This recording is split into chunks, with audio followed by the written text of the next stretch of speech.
Welcome to this hands-on guide on LoRa, and this one is going to be on hands-on 3, which is on downlink communication.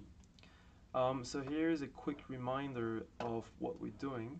So hands-on 1 was about the basic network setup, where we set up the gateway, the end node, and the dashboard. Then we had the hands-on 2, which was on uplink communication.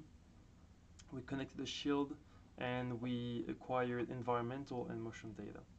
And now we're going to jump into hands-on 3, which is downlink communication, and we're going to be sending messages from the dashboard, or should I say maybe the network server, to the end node. So if you're a bit confused about all of this, I recommend watching the introduction video, which will guide you through each of those steps. So the purpose of this video is to set up a downlink communication to send messages to our end node. So in the previous hands-on, we set up the network, and then we configured our end node to send motion and environmental data. What is going to change now is that we will update our dashboard here, and we will send downlink messages to our end node, and then we'll also have to modify the code in our end node so that it knows how to deal with the messages we send to it. So I'm gonna start by going through all the steps we're gonna do during this video, and then we will do everything again together slowly. We are exactly where we left off at the end of hands-on 2.2. So the board is configured to run WL lab 3, and we are not gonna make any modifications just yet. Instead, we will go on Laureate. And if you click on simple app here, and then on device, your device, and send downlink, you will have access to this page. Okay. And on this page, you can actually send downlink messages. So here you will have to type your EUI, then type port 2 and 01. So as I explained earlier, this will toggle LED 3. Okay. So let's do it. Okay. Sorry, I set up the camera. So if we visualize the logs, we can see that every time we have a new packet being sent on TX, LED2 blinks. This is in line with what we have here, saying that LED green toggles in on TX data in LoRa app.c, and so this happens every 10 seconds. Okay. Now, when I am gonna send this message, two things are going to happen. First of all, LED1 will toggle the blue LED because the code will go through on RX data in LoRa app.c. And at the same time, LED3 will turn on, will toggle, because that's what we're trying to do here. So that's what happened when you send 01 on port 2. So let's do it. I press send.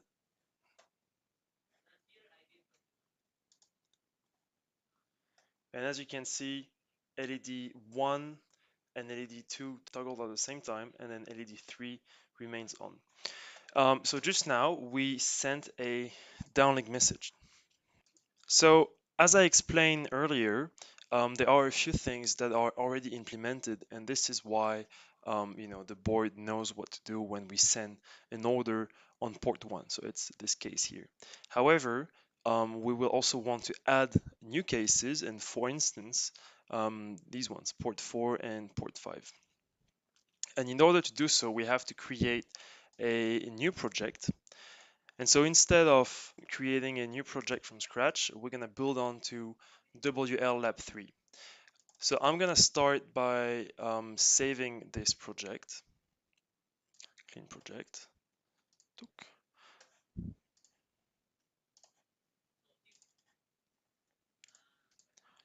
Then I'm taking this project, I'm copying it into my save file.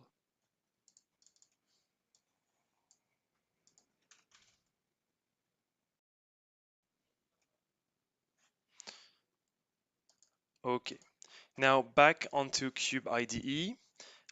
this is what we're going to do. We're going to right click on the project, rename it, and then we will also have to rename the file in the repertory. Let's do it. Right click, rename, WLAP4.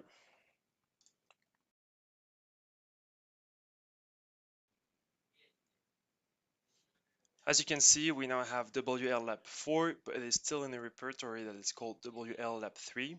So I need to go in the File Explorer, F2, WLAP4. Okay. Back onto Cube IDE, I need to delete this project. And then I need to re-import it. So I take this path here, open directory, WLAP4, select, finish. Nice. We are now going to open LoRa app.c. So Control H, LoRa app.c.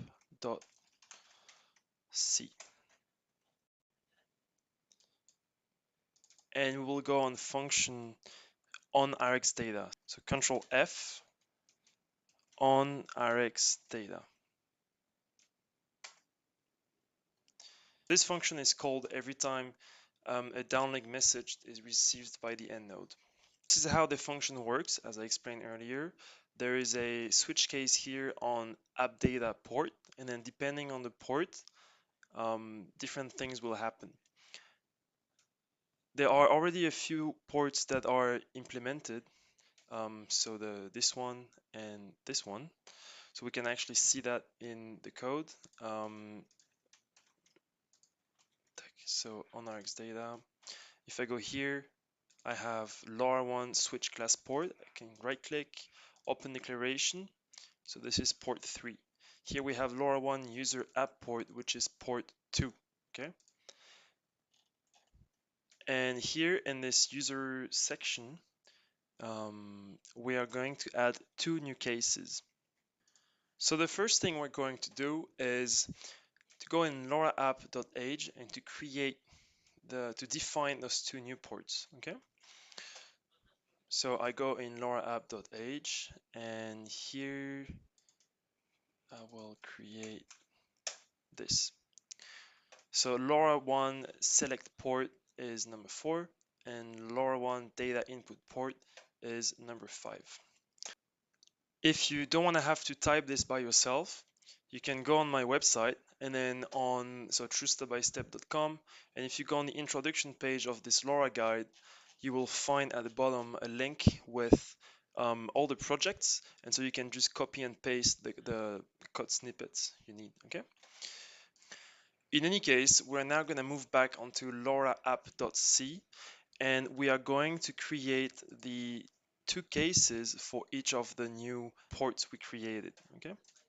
So I'm just going to copy a code snippet around here, and you can right click, source, correct indentation. Right. So what are we doing here? For LoRaWAN detect select port, we just copy the bit 0 of the payload into data type. And data type, if you remember, is the variable which we created in the previous hands-on, which defines which data is being sent out, if it's environmental or motion data. The other case, LoRaWAN data input port, just displays the data that is in the payload. So it just takes it measures the buffer size of the payload, and it then displays everything that is in that buffer. And so that is all the modifications we have to make. So we're now going to proceed to compile and debug the code. So please make sure you have saved each of the files by pressing Ctrl and S. And then you can right click on the project, debug as, this, and press resume. Now if you open the logs, you see that the board joins the network and it will then start to send data. Okay. So now we're going to open STM Cube Monitor.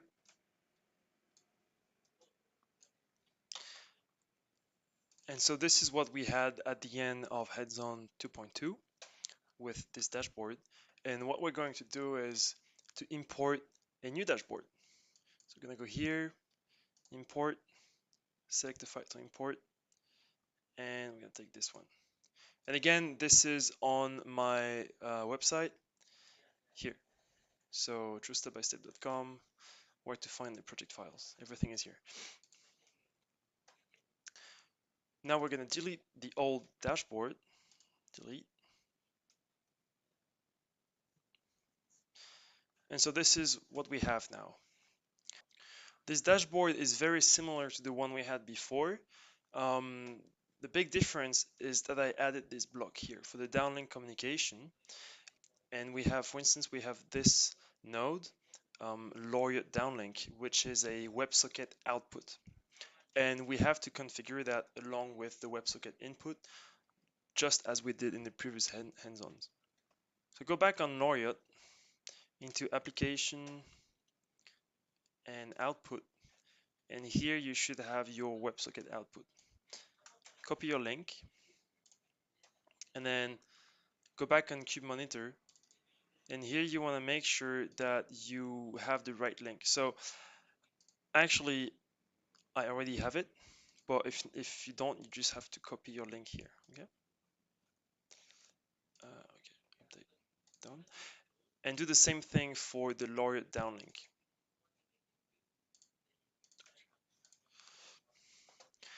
And then you deploy.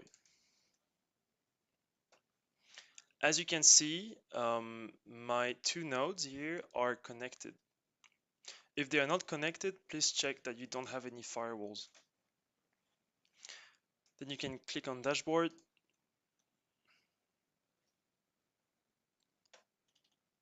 And this is what you will have. Okay. So before I show you how to use this dashboard, I want to show you a trick in Cube Monitor on how to actually change this layout. If you click here, you will have a lot of tabs which represents all the dashboards we have imported in the past. So when you actually delete a dashboard, it leaves the tabs here, which is a bit annoying. But in any case, we know that this is our dashboard. WL simple dashboard uplink downlink. So you can go here and you have this thing layout. And in there, this is each of the blocks on your dashboard. So this here, EUI label is this. Data type label is this. Device in EUI, this. And you can see at the bottom that these EUI are not aligned properly. So what you can do is actually move them like that. Okay, press done, deploy, and if you show the dashboard again, now everything is aligned. We're now going to test the dashboard. So here is a process that we're gonna run. It's a bit complicated and a bit long, so let's go through it together. So first, we're going to enter our device EUI. So here, this device EUI is initialized by this block, this node. So please make sure you have configured this. But yeah, we set this. So in my case, it is set up. Then we're gonna select the environmental data with data type dashboard selection. So data type dashboard selection is set to environment for now, and I'm just gonna leave it as such for now. set data type to environment with data type. This will depend on the default value you set for data type in LoRa app.c. Okay, so if you go back in your code here in LoRa app.c, in send tx data, you should remember, and that's what we did in the previous hands-on, that we have this variable data type, which defines if we're sending motion data or if we're sending environmental data. And this variable data type is initialized to data type motion here. So what this means is that what we have on our dashboard here, data type environment, is not representative of what we have on our device. Okay, so we just want to make sure this is aligned. So I'm just gonna click here, and when I click here, what happens is that it tells my end node to set this variable to data type motion, and that was already the case. Now what I actually want is to set the data type to environment. So what we're gonna do is when I click here, but first I want to show you what's happening. So here I'm going to go on Rx data, and I will set a breakpoint here. If I go back on Cube Monitor and I toggle data type here, I will see that on the next packet, so within 10 seconds, the code will run into this case.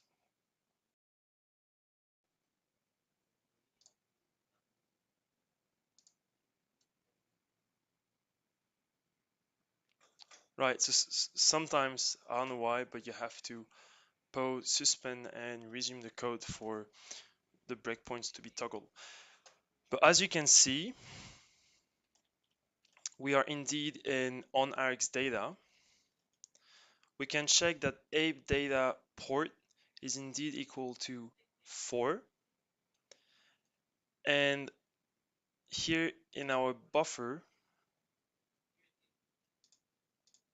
we have 0. Okay. And so here, once we are in this case, it goes in app data and it takes buffer, the first element of buffer, so 0, and it puts it in data type. So data type right now is 1 because it was set to motion. And right after this instruction, it is set to 0.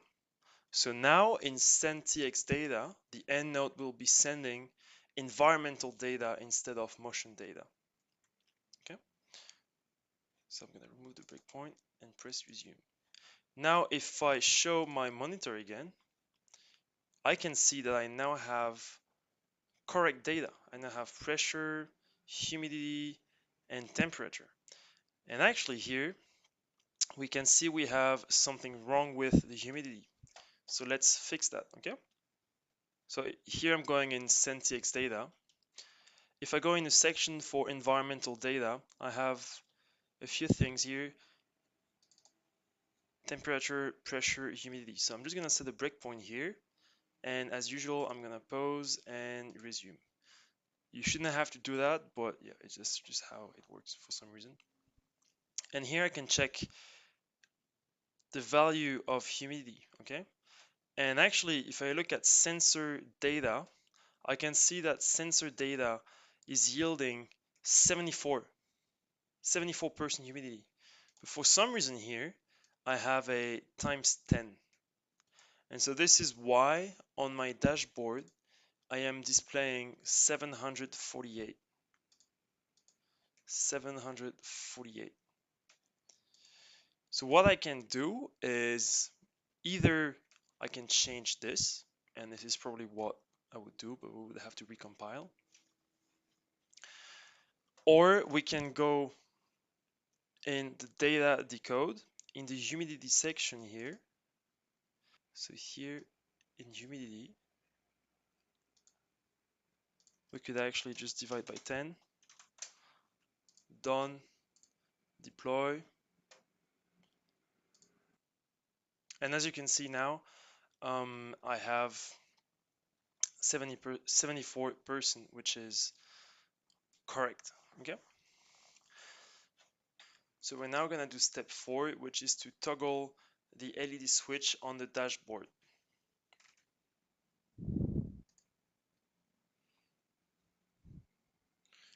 So I clicked on LED here.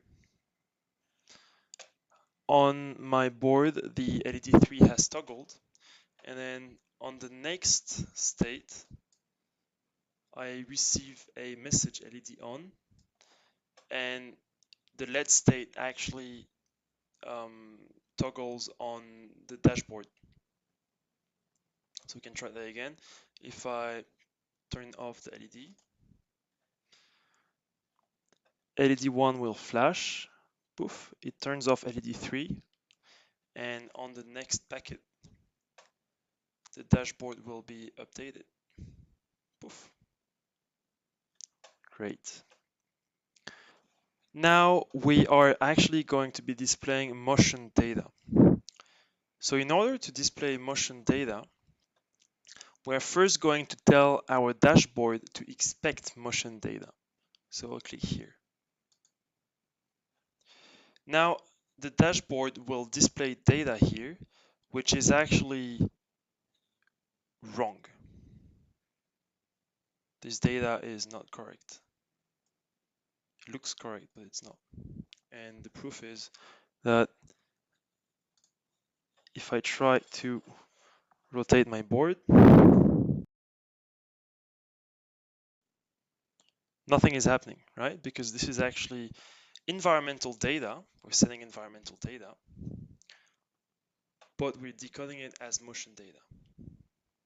So now we'll send the order to actually send motion data.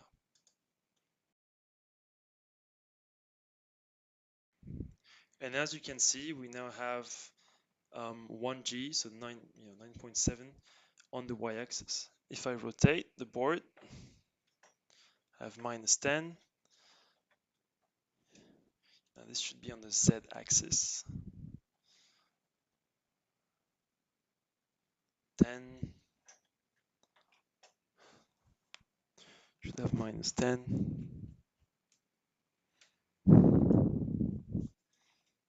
And on the x-axis.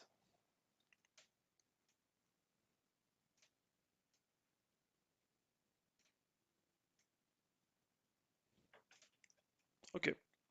The last test then is to try the custom data input. So I'll go here and I will type 0, 1.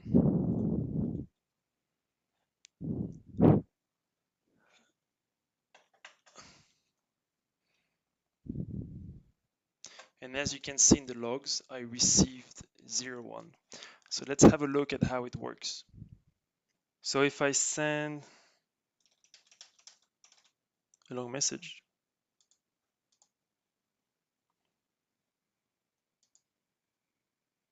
poof, I jump into LoRaWAN data input port. Then here, app data, I can see that my buffer size is 5.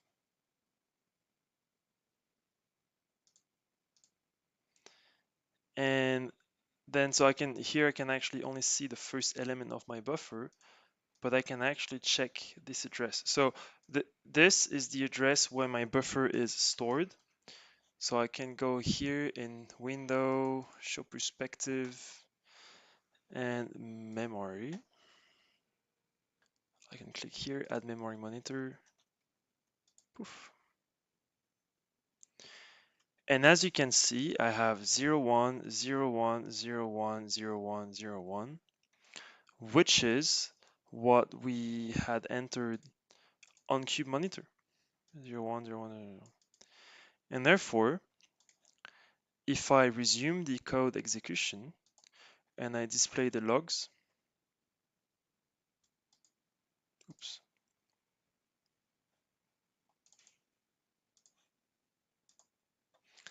I will see a message saying data received 0, 1, 0, 1, 0, 1, 0, 1. We now have finished this hands-on and we successfully set up the downlink communication with the end node. So this is the end of this guide. We now have a network which can send data up, environmental and motion data, and receive data, so downlink communication. Yeah, if you enjoyed this guide, let me know. I will appreciate any feedback, and I hope you learned something. Thank you.